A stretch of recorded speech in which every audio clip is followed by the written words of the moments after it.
I've been working night security at the Greenmount Transit Authority's Line 7 maintenance depot for 11 months now. Before that, I spent 6 years doing similar work at shopping centers and office buildings. The pay is better here. The isolation suits me. And until recently, I thought I understood what this job actually required of me. The depot sits at the end of Line 7, about 4 miles outside the city proper, in a commercial zone that never quite developed the way the planners intended. During the day, it's where they service the trains, routine maintenance, deep cleaning, minor repairs. The day crew clocks out at 6. I clock in at 10. Between those hours, a skeleton crew of 2 maintenance supervisors handles the transition, logging issues and prepping the overnight schedule. By the time I arrive, they're usually halfway out the door. My job is straightforward. I monitor the facility. I do 3 walkthroughs per shift, document anything unusual, and make sure nobody who isn't supposed to be here gets in. The depot has 6 platforms under a massive arched roof, with offices and break rooms built into the eastern wall. Beyond the platforms, there are 3 storage tunnels where they keep the older cars. The whole place smells like metal, electricity, and industrial cleaner. I got this position through my uncle, Frank. He worked here for 23 years before his retirement last spring. Frank was the one who trained me during my first 2 weeks, walking me through the routines and introducing me to the peculiarities of the building. He had a way of talking about the job that made it sound both simpler and more serious than I expected. He never used unnecessary words. When he told me something, I listened. Frank never married. He lived alone in a small house about 20 minutes from here, and as far as I know, this job was his entire life. When he handed me his keyring on my first solo night, he looked at me for a long time before speaking. "This place runs on routine," he said. "You'll get instructions. You'll get rules. Some of them won't make sense at first. Follow them anyway. All of them, exactly as they're written." I asked him why. "Because the people who wrote them knew what they were doing," he said. "And because you'll last longer if you don't ask too many questions." That was the last real conversation we had. He moved to Arizona shortly after. We've exchanged a few emails, but he doesn't talk about the depot anymore. The rules he mentioned are printed on laminated sheets kept in the security office. There are 23 of them.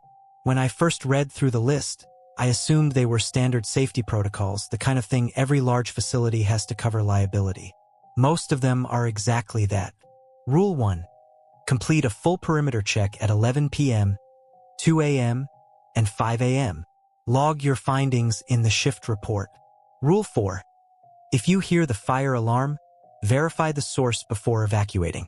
False alarms are common due to dust and temperature fluctuations. Rule 9.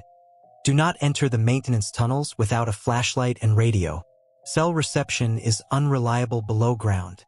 These made sense. I followed them without issue, but there were others that felt different. Not irrational exactly, but specific in a way that suggested they'd been written in response to something concrete. Something that had already happened. Rule 6. If you encounter someone on the platforms after midnight, ask for their depot ID before approaching. If they cannot produce one, do not engage. Return to the office and radio central dispatch. Rule 12.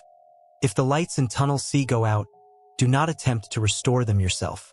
Contact the duty supervisor and wait for daylight maintenance. Rule 17.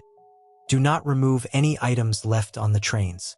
Tag them with the date and location, then leave them where they are. They will be collected during the day shift. Rule 19. If you hear knocking from inside a locked train car, do not open it. Note the car number and report it at the end of your shift. When I asked the outgoing supervisor about Rule 19 during my second week, he shrugged and said it was probably about verifying that all personnel had clocked out before locking up for the night. That made sense. I accepted it. For the first few months, the job was uneventful. I did my rounds. I logged my reports. I saw maintenance crews come and go during shift transitions, and occasionally I'd cross paths with transit police doing their own checks. The depot was large and empty, but it never felt threatening. It felt like a workspace at rest. The wrongness started small. It was late July when I first noticed the shoes. I was doing my 11 o'clock walkthrough, moving down platform 3 with my flashlight, when I saw a pair of children's sneakers sitting in the center of the platform, laces tied together, placed neatly side by side.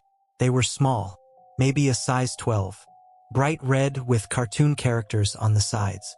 I stopped and looked at them for a moment, then checked my surroundings. The platform was empty. The lights overhead buzzed faintly. There were no trains on the tracks. No movement anywhere. I remembered Rule 17.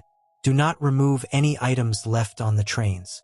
Tag them with the date and location, then leave them where they are. The shoes weren't on a train.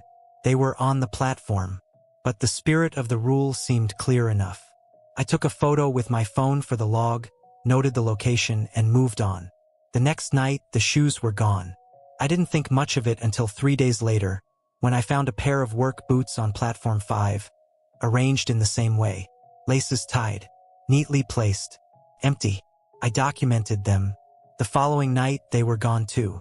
Over the next 2 weeks, I found shoes on 7 separate occasions.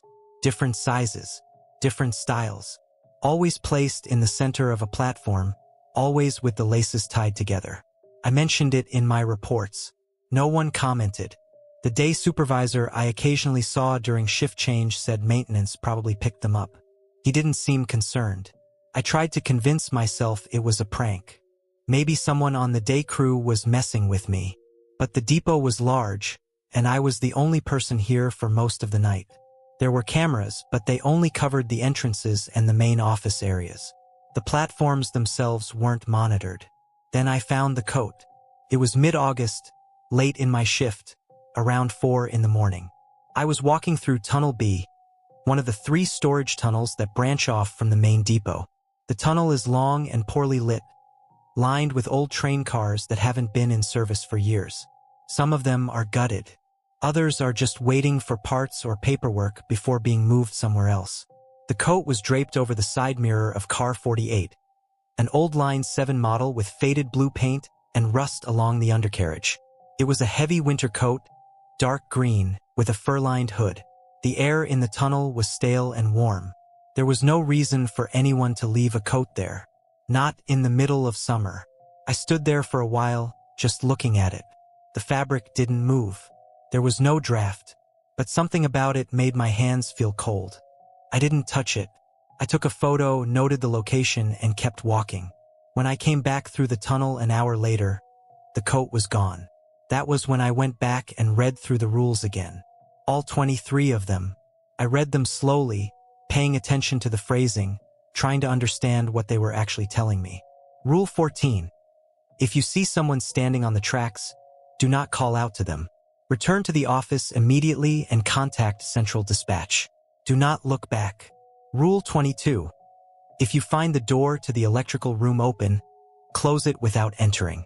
Do not touch the light switch. Rule 23. If you hear your name called while alone, do not answer. Continue your work as planned.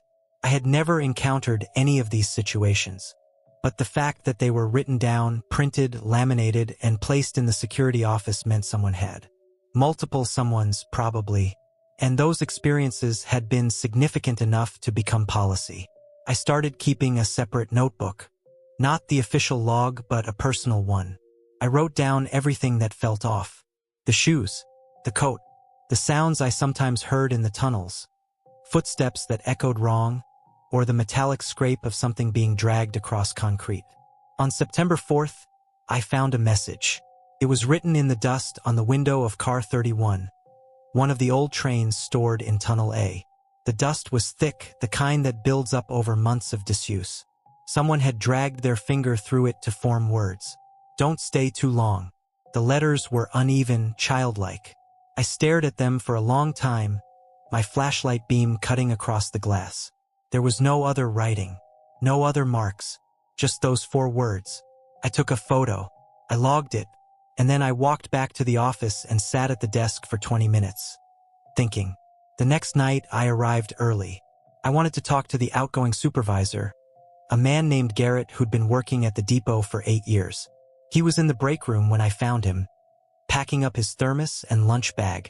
Garrett, I said, can I ask you something? He glanced up, his expression neutral. Sure. The rules, I said. The ones in the office. Who wrote them? He paused, then zipped his bag shut. Transit authority, I guess. Safety department. Why? Some of them are specific, I said, like they're describing things that already happened. Garrett looked at me for a moment, then nodded slowly. Yeah, that's usually how rules work.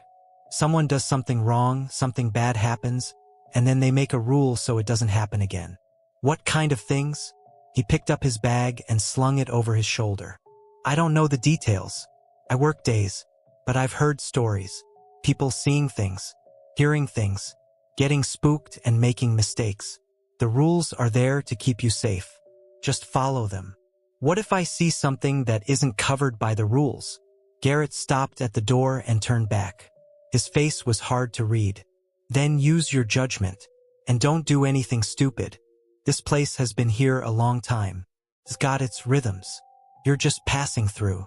He left before I could ask anything else. That night, I did my 11 o'clock walkthrough as usual. The depot was quiet. The air was cooler than it had been in weeks, and the fluorescent lights above the platforms flickered occasionally, casting brief shadows across the concrete. I was halfway down platform 2 when I saw the figure. It was standing at the far end of the platform, near the mouth of Tunnel C. It was too dark to make out details, but the shape was human. Average height. Still, I stopped walking. My hand went to the radio on my belt. I remembered Rule 6. If you encounter someone on the platforms after midnight, ask for their depot ID before approaching. If they cannot produce one, do not engage. Return to the office and radio central dispatch. It wasn't midnight yet. It was 11:40. Cleared my throat. Hey, I called out. Do you have a depot ID? The figure didn't move, didn't turn, didn't respond. I waited. The lights flickered again. When they came back on, the figure was gone. I stood there for a full minute listening.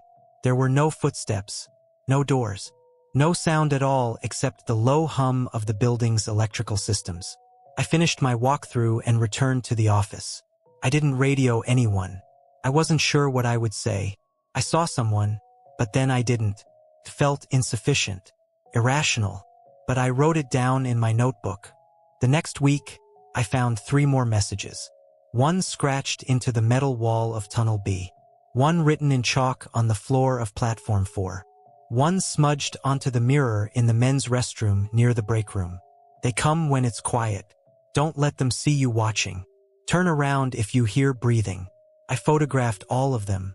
I reported them. The day crew said they'd look into it. No one ever mentioned it again. In late September, I worked a double shift.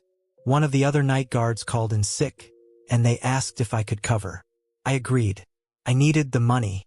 By 3 in the morning, I was exhausted. I'd done 4 walkthroughs instead of 3, and my feet ached.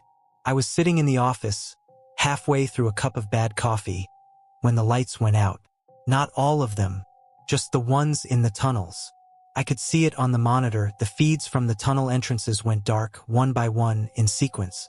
Tunnel A, Tunnel B, Tunnel C. I checked the breaker panel in the office. Everything looked normal. I radioed Central Dispatch and told them what I was seeing. The dispatcher, a woman named Lynn, told me to hold on. She'd contact the duty supervisor. I waited. 5 minutes. 10. The phone rang.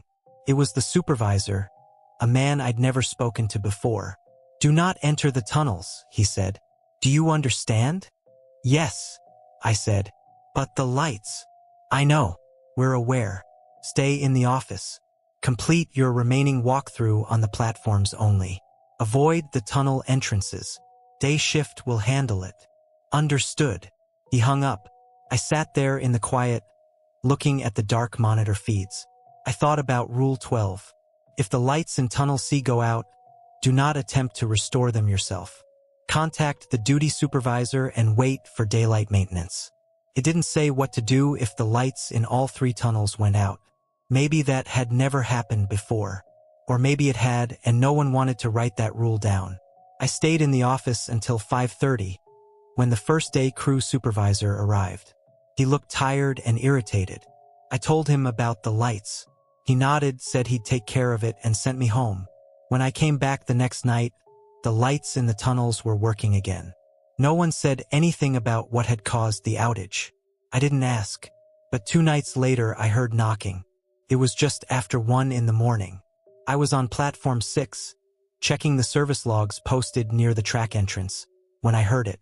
3 slow, deliberate knocks, metal on metal. I turned and looked at the train on the adjacent track. Car 52. It was locked, dark inside. No one had been in it for hours. The knocking came again, 3 times. Steady, patient. I thought about Rule 19. If you hear knocking from inside a locked train car, do not open it. Note the car number and report it at the end of your shift. I wrote down the car number. I finished my walkthrough. I did not look at the train again. When I got back to the office, I sat down and tried to steady my breathing. My hands were shaking slightly, not from fear exactly, but from the effort of not reacting, of following the rules even when they didn't make sense. I called Frank. It was late, but I didn't care. He answered on the 4th ring, his voice thick with sleep. "It's me," I said. "I need to ask you something." There was a pause. "About the depot." "Yes." Another pause, longer this time. "What's happening?" I told him. The shoes, the messages, the figure on the platform, the knocking. He was quiet for a long time. When he finally spoke, his voice was different, flatter. "You're following the rules," he said. "Yes." "All of them?" "Yes." "Good. Keep doing that." "Frank, what is this place?" He exhaled slowly. "It's a depot. It's a transit facility. It's a place where things move through. That's all it's ever been." "That's not an answer." "It's the only answer I can give you," he said. "Listen to me. The depot is old. Older than the transit line. The land it's built on has been used for movement for a long time. Railroads, shipping routes, older things before that. Places like this, they attract attention. Not from people, from other things. Things that notice patterns. Things that wait. Wait for what? For someone to break the routine," he said. "For someone to step outside the system. That's when they can interact. That's when things go wrong." My mouth was dry. "What happens if you break the rules?" "I don't know," Frank said. "I never broke them. Neither did the people who trained me. That's why we lasted." "How long do people usually last?" "Depends. Some quit after a few months. Some stay for years. A few stay too long." "What does that mean?" He didn't answer right away. When he did, his voice was barely above a whisper. "There's a contract. Not one you sign. One you enter into by being there night after night, following the rules, keeping the routine. The longer you stay, the more the place knows you. And the more it knows you, the harder it is to leave." "I can quit," I said. "You can," Frank agreed. "But you won't. Not yet. Because the pay is good. Because the work suits you. Because you're curious. And by the time you're ready to quit, you'll realize you've been part of the system for too long. It won't let you go easily." "That doesn't make sense." "It doesn't have to," Frank said. "Just follow the rules. Don't stay longer than you have to. And don't try to understand it. Understanding is the first step toward breaking the routine." He hung up. I sat in the office for the rest of my shift, staring at the monitors. I thought about quitting. I thought about walking out and never coming back. But I didn't, because Frank was right. The pay was good. The work suited me. And part of me, some small, stubborn part, wanted to know what would happen if I stayed. October brought colder weather and longer nights. The depot felt different in the dark hours, more enclosed, more attentive. I started noticing patterns I hadn't seen before. The way certain trains were always parked in the same positions. The way the lights in Tunnel A flickered at exactly 2:15 every morning. The way the temperature dropped near Platform 3, even though there was no draft. I kept following the rules. I stopped asking questions. I did my job exactly as I was trained to do it. But the things kept happening. I found more shoes, more messages. I heard knocking 3 more times, always from different cars. Twice, I saw figures standing on the platforms, always too far away to identify, always gone when I tried to approach. On October 19th, I encountered something new. I was in Tunnel B, doing my 2 a.m. walkthrough when I heard breathing. It was close, directly behind me, slow and wet like someone struggling with congestion. I remembered the message. Turn around if you hear breathing. But Rule 23 said, if you hear your name called while alone, do not answer. Continue your work as planned. The breathing wasn't my name, but the principle felt the same. Don't engage. Don't acknowledge. I kept walking. I didn't turn around. I didn't speed up. I just kept moving forward at my normal pace. Flashlight steady, breathing controlled. The sound followed me for 30 seconds. Then it stopped. When I reached the end of the tunnel, I finally looked back. There was nothing there. Just the empty tracks and the rows of old train cars, silent and still. I made it back to the office. I logged the incident. I finished my shift. But something had changed. I started to feel watched. Not occasionally, but constantly. Every time I walked the platforms, every time I entered the tunnels, I felt the weight of attention pressing against me. It wasn't hostile exactly. It was more like curiosity, like something trying to figure me out. In early November, I found a notebook in the break room. It was old, the cover water-stained, the pages yellowed. It had been shoved behind the microwave, hidden but not destroyed. I opened it. The handwriting inside was cramped and uneven, the entries undated. But the content was clear enough. It was a log, someone else's observations, someone who had worked here before me. The shoes are markers. They appear where someone stopped following the routine. The figures don't move closer unless you acknowledge them. Eye contact is engagement. The knocking is a test. If you open the car, you become part of what's inside. The depot doesn't want to hurt you. It wants you to stay. It needs someone to maintain the routine. If you leave, it will find someone else. If you stay too long, you won't be able to leave. The contract isn't written. It's built into the act of being here. Every night you work, you reinforce it. Every rule you follow, you bind yourself tighter. I'm writing this because I can't quit. I tried. I put in my notice. I told them I was done. But when I tried to drive away, I couldn't. I turned around. I came back. I clocked in. This is my 14th year. I don't remember who I was before this. I don't remember wanting anything else. If you're reading this, you're already part of it. The only question is how long you'll last before you stop being yourself and start being part of the depot. The log ended there. There was no name, no signature. I put the notebook back where I found it. I didn't tell anyone. That night, I worked my shift in silence. I followed the rules. I completed my walkthroughs. I logged my reports. But for the first time, I felt something shift inside me. A small, cold certainty settling into place. Frank was right. I could quit. I could walk away. But I wouldn't. Not yet. Because the depot was part of me now. And I was part of it. I've been here 11 months. I follow the rules. I do my job. I don't ask questions anymore. Last week, I found a pair of shoes on platform 3. Small, bright red, laces tied together. I documented them. I moved on. The next night, they were gone. And this morning, just before dawn, I saw something new. There was a figure standing at the entrance to Tunnel C. Tall, still, watching me. I didn't approach. I didn't call out. I just finished my walkthrough and returned to the office. When I looked at the monitor, the figure was still there. It hasn't moved. It's been there for 3 hours now. I think it's waiting for me to break the routine, to step outside the rules, to acknowledge it. But I won't.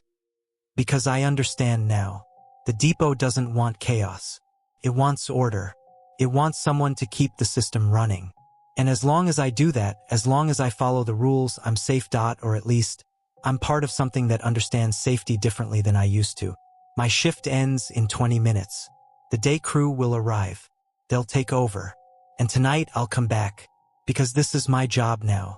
And the depot is waiting.